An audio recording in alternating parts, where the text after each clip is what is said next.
တို့အားလုံးပဲမင်္ဂလာပါရှင်ဒီနေ့မှာတော့ဆီယာမနွယ်နီကံဝင်းရေးသားထားတဲ့ကလေးတွေကိုသင်ပေးပါဆိုတဲ့စာစဉ်တွေကဘောင်းမီဝတ်ကြမယ်ဆိုတဲ့အကြောင်းလေးကိုမမကပြောပြပေးသွားပါမယ်ဒီအကြောင်းလေးကိုတော့ကာတိုတီဟာစကန်တစ်ကတရုတ်ဖော်ပေးထားတာပဲဖြစ်ပါတယ်ဘောင်းမီဝတ်ကြမယ်တခါတော့ကပေါပေါနဲ့ကောက်ကောက်ဆိုတဲ့ကလေးနှစ်ယောက်ရှိတဲ့သူတို့မှာအကျင့်ဆိုးလေးတစ်ခုရှိတယ်အဲ့ဒါကတော့သူတို့ကအောက်ခံပေါင်းမီမဝတ်ချင်ကြဘူးလေဖေဖေနဲ့မေမေကအောက်ခံပေါင်းမီဝတ်ဖို့ပြောပြီးမဲ့သူတို့ကနားမထောင်ကြဘူးပေါင်းမီဝတ်ရတာကြက်တယ်ပူတယ်ဆိုပြီးမေမေတို့နားမှာမရှိတာနဲ့ပေါင်းမီကိုချွတ်လိုက်တာပဲဒီလိုနဲ့ပေါက်ပေါက်တို့3နှစ်ပြည့်တဲ့အခါမေမေကသူတို့ကိုမူကြိုစပို့တယ်မူကြိုမှာတငယ်ချင်းတွေအများကြီးရတယ်မူကြိုမှာတငယ်ချင်းတွေနဲ့အတူတူတချင်းဆိုကြတယ်တငယ်ချင်းတွေနဲ့အတူတူကစားကြတယ်တငယ်ချင်းတွေနဲ့အတူတူစာသင်ကြတယ်နေ့လေရောက်တော့နေရလဲပူလာတယ်ပေါက်ပေါက်နဲ့ကောက်ကောက်လဲဘောင်းမီဝေးရတာပူတယ်ချက်တယ်ဆိုပြီးစိတ်ညစ်လာတာပေါ့အဲ့ဒါနဲ့သူတို့အိမ်မှာနေသလိုဘောင်းမီကိုချစ်ချလိုက်တယ်ဒါအောင်မြင်တော့ကလေးတွေကအံ့ဩပြီးဆီယာမကိုလှမ်းပြောကြတာပေါ့ဆီယာမရေကောက်ကောက်ဘောင်းမီမဝတ်ဘူးဟာပေါက်ပေါက်ဘောင်းမီချွတ်နေရဲ့တငယ်ချင်းတွေဝိုင်းအော်တော့ပေါက်ပေါက်တို့လည်းရှက်သွားတာပေါ့ဒီချိန်မှာဆီယာမရောက်လာပြီးပေါက်ပေါက်နဲ့ကောက်ကောက်ကိုအော်နေတဲ့ကလေးတွေကိုမအော်ဖို့ပြောလိုက်တယ်နေ့လေတရေအိတ်ချိန်မှာတခြားကလေးတွေအားလုံးအိတ်သွားပေမဲ့ပေါက်ပေါက်တို့ကတော့အိတ်မရပါဘူး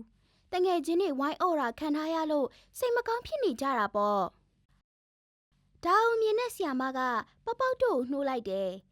ပြီးတော့သူတို့ချွတ်ထားတဲ့ဘောင်းမီလေးတွေကိုပြန်ဝေပေးပြီးဘာကြောင့်ဘောင်းမီဝတ်ဖို့လိုတာလဲဆိုတာကိုရှင်းပြလိုက်တယ်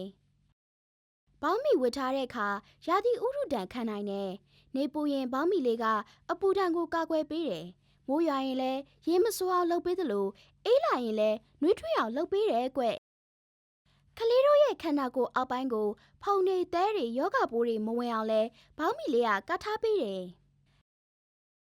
ကလေးတို့ရဲ့ပိပိလေးနဲ့ဂျိုဂျိုးလေးတွေကိုလူတွေမြင်အောင်မထားရဘူးဖုံးထားရမယ်အောက်ခံဘောင်းမီလေးဝတ်ထားတော့ကိုယ့်ရဲ့ကိုယ်ပိုင်နေရာလေးကိုသူများတွေကမမြင်ရတော့ဘူးပေါ့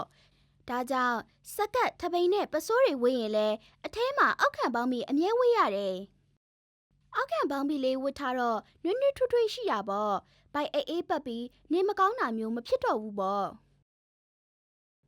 တကယ်လို့ဘောင်းမီကပူတယ်ကြက်တယ်ဆိုအသာအေးပြီးပွားတာမျိုးလေးရွေးဝတ်လို့ရတယ်ဘောင်းမီကိုအပြင်သွားရင်လဲဝတ်ရမယ်အိမ်မနေရင်လဲအမြဲဝတ်ထားရမယ်ဆီယာမရှင်ပြတာနားထောင်ပြီးတဲ့အခါပေါက်ပေါက်တို့လည်းနားလည်သွားပြီးနောက်ဆိုအမြဲဘောင်းမီဝတ်ပါတော့မယ်လို့ဆီယာမကိုဂတိပေးလိုက်တာပေါ့